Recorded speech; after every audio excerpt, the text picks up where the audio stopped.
Me preguntaron si podía hablar un poquito sobre la Biblia mutilada. Así como escuchan, la Biblia mutilada. Imagínense que encontramos un texto, dije que es bíblico. Este texto tiene historias inventadas, que no tienen valor histórico. Tienen textos añadidos y textos recortados. Ese texto tiene miles de variaciones. ¿Cuál es el original? ¿Cómo te darías cuenta cuál es el original? Especialmente viendo que tiene errores, por no decir horrores, históricos. Cosas que muchos de los textos tienen, pero otros textos no tienen. ¿Cómo te darías cuenta cuál es el original? ¿Cuál es la palabra de Dios, por decirlo así? Un problema bastante grande. Encontramos un texto donde tiene un error obvio histórico bíblico. ¿Qué hicieras tú con ese texto? ¿Lo confías o te haces el ciego? Y le digo la diferencia. A mí me encanta el texto hebreo de la Biblia hebrea. El texto que se lee en Toronto, Canadá, se lee también en Argentina, en Siberia, en Sudáfrica, en la India, en China y en Jerusalén. No hay versión diferente, es una. La Biblia hebrea es una. Y existen fenómenos bíblicos en el texto hebreo que son únicos, que algunos se pueden traducir, otros no se pueden traducir. Por ejemplo, tenemos la división de los textos. Se podría traducir. Hay Biblias que lo ignoran. Le digo, las Biblias cristianas ignoran todo eso. Y eso viene de Dios. Para mí es un problema bastante grande. Las traducciones cristianas ignoran el flujo textual hebraico. Tal vez tienen una doctrina, tal vez no, en verdad no puedo comprender, seguir el flujo no es difícil, pero lo ignoran. Obviamente tienen errores tradicionales y que no los van a corregir porque ya tienen su tradición.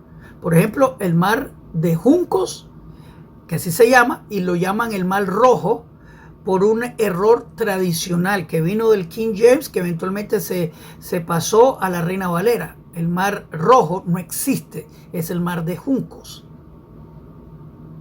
Tenemos también formas del texto, cómo se escribe. Por ejemplo, tenemos en Deuteronomio 6:4, escucha Israel, el Eterno nuestro Dios, el Eterno es uno. Dentro de ese texto hay dos letras grandes, al comienzo y al final, y forman la palabra testimonio. Así que esta frase, escucha Israel, el Eterno nuestro Dios, el Eterno uno, ese es el testimonio de Israel. Obviamente tal vez eso no se puede traducir, lo comprendo. Pero estoy hablando cuando uno encuentra obvios errores, horrores, por decirlo así, históricos. Cosas que no tienen forma de ser para poder verificar. Versos que le faltan a algunos de los textos y otros versos que fueron añadidos a algunos de los textos. Imagínense, tenemos miles de textos. Y no estoy hablando de la Biblia hebrea. Miles de textos y muchos de ellos tienen ciertas variaciones, otros tienen otras variaciones. Estoy hablando del mismo pasaje. El traductor traduce el texto que le gusta por consenso. Por ejemplo, la Biblia NIV, ellos escogieron textos que les gustaban, donde la Reina Valera escogió otros textos que a ellos les gustaban, del mismo pasaje. ¿No es eso problemático para ti? La Biblia mutilada, por eso le llaman la Biblia mutilada. ¿Cómo sabrías cuál es la palabra de Dios? Encontrando historias que no existen o que no tienen valor histórico. No hay manera de confirmarlo o verificarlos. Quiero hablar un poquito de eso, de añadiendo textos extrabíblicos. ¿Cómo saber que la Biblia es verdadera? Estoy hablando de las traducciones fuera de la traducción judía, de la versión judía. Porque les digo, en el hebreo, la Biblia hebrea, de las 400,000 y pico de letras en la Torá simplemente, si una persona cambia una letra de las 400,000 y pico de letras, ese texto no se puede usar y se llama destruido la Torá. Así que no lo toman liviano. Uno está destruyendo la Torá. Así que hay que tener en mente eso bien puesto. Vamos a hablar un poquito de eso, la Biblia mutilada, historias inventadas, horrores que no pegan con la historia. ¿Y cómo poder escoger un texto? Porque te gusta la doctrina. Eso es lo que quiero hablar. Vamos para allá, vamos para allá.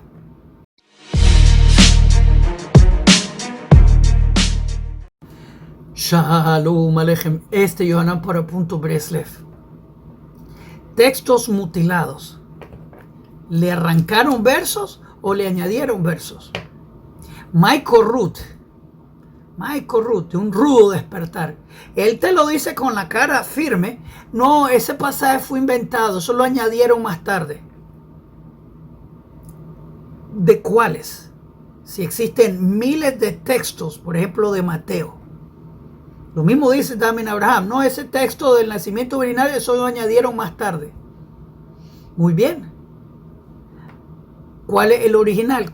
¿Ellos cómo determinan cuál es el original? Mateo 28, Padre, Hijo y Espíritu Santo. No, eso fue inventado en el convenio de Nicea. Entonces, ¿cuál es el texto que tú confías? Michael Root fue fantástico, que se inventó que existe un texto en hebreo, en el Vaticano, en el sótano, detrás de una puerta, bajo una llave, que en verdad dice esto y lo otro, y ese es su invento. Aunque él no mostró ni un texto. Así que esa es parte de su invención, que él tiene su doctrina que no cumple lo que él encuentra en los demás textos. Así que tuvo que inventarse que existe debajo de una piedra en el Vaticano, allá en el sótano, pero no demuestra nada. Eso es lo que él se supone, eso es lo que él quiere que existiera. Pero no enseñó ni un texto, si se fijan. Pero existen miles y miles, existen por ejemplo, Mateo solamente, existen en hebreo muchísimos, en arameo muchísimo, en griego muchísimos, en latín existen muchos, en cóptico existen muchos. ¿Cuál es el original?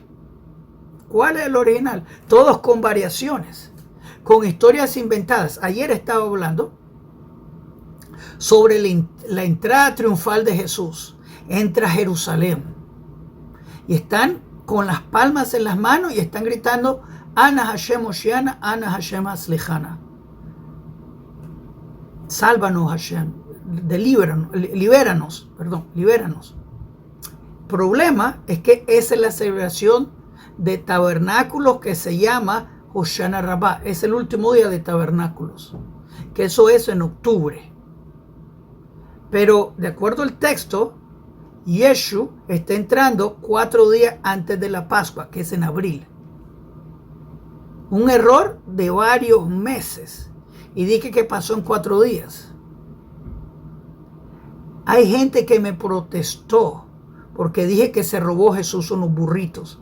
Porque el texto nunca presta burro. Él agarra los burros y se los lleva. Y existen variaciones del texto, que uno son 2, son en verdad 3. Bien, no me fijo tanto en eso. Un error, obviamente, pero la gente, en vez de fijarse en el error histórico, Hoshana Rabbah 4 días antes de Pascua, que es un error de meses, la gente se molestó porque dije que Jesús se robó los burros. Y se los robó. Él nunca fue a prestarlo, él nunca lo rentó. No, él lo agarró y ya. Pero la gente se olvidó del error histórico. Se olvidaron. Y hay tantas historias así. La historia de los niños que Herodes vino a matar, que esa historia no existe. La historia de Barrabás, esa historia tampoco existe. No hay verificación histórica. Y así hay muchas historias que se cuentan en el Nuevo Testamento que no tiene forma de verificar. La historia de que cuando Jesús murió, muchos de los rectos en Jerusalén resucitaron. Eso sería noticia de primera plana. No aparece en ningún libro histórico. ¿Quiénes resucitaron? No te lo dicen. Porque hoy en día el Monte de Olivos está repleto de cementerios. ¿Quiénes resucitaron? Están los reyes de Israel. ¿Quiénes resucitaron? No te lo cuentan. Errores bastante tontos. ¿Quién fue a visitar a Jesús en la tumba?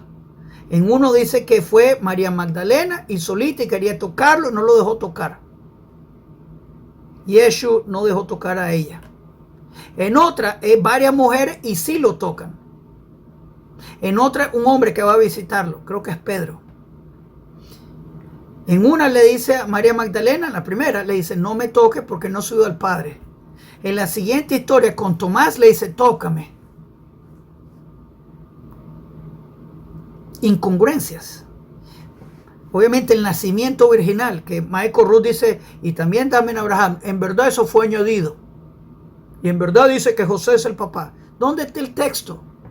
Demuestren el texto. Damen Abraham dice que existe, ¿verdad? Existe un texto, como así Michael Rood, que demuestren el texto. ¿Y cómo sabemos que es original? Y el problema más grande no es eso, se encuentra en un original y lo pueden probar. El problema es que Yeshua no tiene afiliación tribal porque es hijo de adulterio. Su mamá casada con José salió embarazada de otro. Te lo dice el texto. Por eso Juan 8:41 le recuerdan a Jesús que es hijo de adulterio.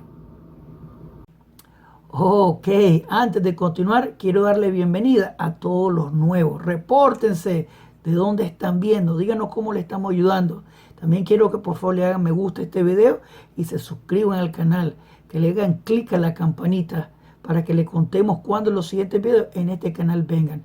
Es importante. También quiero invitarlos a las clases de la Biblia. Estudiamos la Biblia hebrea todas las noches a las 8 de la noche hora de Toronto. De domingo a jueves estudiamos la Biblia hebrea, que es la raíz hebrea de la fe. La estudiamos del hebreo, la traducimos al castellano con sus comentarios, donde todo el mundo está bienvenido a aprender la Biblia hebrea con nosotros. Tenés que estar suscrito para comentar, pero todo el mundo está bienvenido. Así que suscríbanse al canal, dale me gusta el video, compártenos su grupo, únanse al proyecto de aprender la Biblia hebrea. El que aprende la Biblia hebrea vive menos engañado. Así que hagan clic, clic, clic. Así que no solo cambiaron dique Mateo, pero también entonces cambiaron Juan. ¿Me entienden el punto? Y confían en textos mutilados, historias inventadas que no pegan. La entrada triunfal es un horror tremendo. Y así hay muchos errores históricos. Muchos errores históricos. El rey que di que estaba persiguiendo a Jesús estaba muerto ya cuando vino Jesús a nacer. Pero la historia la cortaron y la pegaron. Es un texto, una idea añadida que no tiene valor histórico. Así que hay muchas cosas así que pasaron. Y en verdad a la gente no le importa. Nosotros agarramos la Biblia hebrea y le cambiamos una letra y el texto no se puede usar hasta que sea reparado. Pero la Biblia cristiana tiene miles de errores. Lo mismo tiene la Corán y lo mismo tiene el libro de Mormones. Creo que mucho menos que el Nuevo Testamento, se los digo. Eso es lo que yo entiendo, que la Corán tiene sus variaciones, pero no tantas. Y el libro de Mormones también, pero no tanto. La Biblia cristiana se pasó. Y no hay forma, literalmente, de verificar cuál es el original. Por eso le llamo la Biblia mutilada. No hay forma de verificar cuál es el texto original. Porque no lo hay. Y por eso Michael Rood tiene que inventarse. Existe debajo de una piedra, en el sótano, detrás de una puerta, en la esquinita de por allá, o un texto que en verdad dice eso. Pero no resuelve que existen miles del mismo texto que dicen diferente. Y ese es el punto, que el traductor traduce de acuerdo al texto que le gusta, cuando la Biblia hebrea es un texto y que tiene congruencia. Dios es uno, Shema Israel, Hashem Elokeinu, Hashem Echad, Dios es uno. Y Zacarías 14, en el reino mesiánico, Hashem es uno, no cambia. Mateo 28, Padre, Hijo y Espíritu Santo. Viene Michael Rood. No, eso no es original. Eso lo añadieron más tarde. Fantástico. Estoy seguro que Damen Abraham dice lo mismo. ¿Por qué no? Pero, ¿cuál es el original? Eso es lo que quiero saber. ¿Y cómo pueden confiar? Una Biblia que está mutilada, tiene añadidos, invenciones, le quitaron. No es confiable. Confiemos en el Eterno. Dios es uno, no cambia. Él va a mandar a su Mesías, descendiente de Judá, David, Salomón del lado paterno. Jesús no cumplió eso. La gente de estas traducciones te tienen ahí por su doctrina, no por la verdad. El Eterno está cerca a todos los que le aman, con verdad. No dice con la correcta doctrina, no dice eso. O con la teología correcta, tampoco dice eso. Con verdad. Busquemos la verdad. Sé valiente. Aborto idolatría. Creer en Yeshua HaMashiach es idolatría, literalmente. Dios es encarnado. Ladrones de la gloria de Dios. No te conviene. No cumplió lo más mínimo para ser Mesías. No cumplió nada. Entonces piénsalo. Coltuf.